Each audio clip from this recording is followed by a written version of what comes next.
হাত দিয়েছে, আল্লাহ তাদেরকে হিদায়াত করেন। বলুন আল্লাহুম্মা আমিন। আরো জোরে আল্লাহুম্মা আমিন। আল্লাহ আমাদের ভাইকে আমাদের মধ্যে ফিরিয়ে দেন। বলুন আমিন। আরো জোরে বলুন আল্লাহুম্মা আমিন। আমার মুজাদ্দিদ জামানের দরজাকে কেউ বদনাম করবে, এটা আমরা মেনে নিতে জোরে বলুন। এটা একটা ষড়যন্ত্র।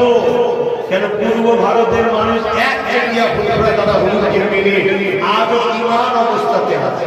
হয়তো গুনাহগার হালকা বলেছেন, ভুলভ্রান্তি করে, কিন্তু ঈমানটা ঠিক আছে। জোরে বলুন সুবহানাল্লাহ।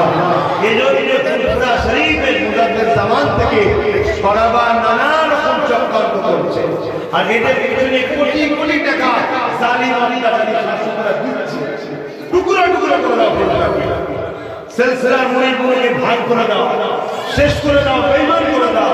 তাই খুব সাবধান।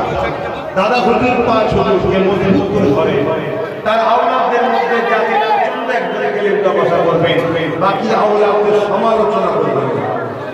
যদি কেউ ভুল রাস্তায় দেখে, আপনি তার জন্য নামাজের পাঠিতে বসে দোয়া করবেন। আপনার পীর আপনার উপরে খুশি হবে যে আমার বাচ্চা আমার মুরিদ দোয়া করছে।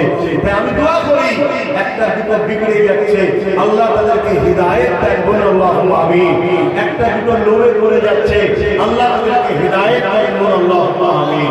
এটা আমার ইমানি দায়িত্ব।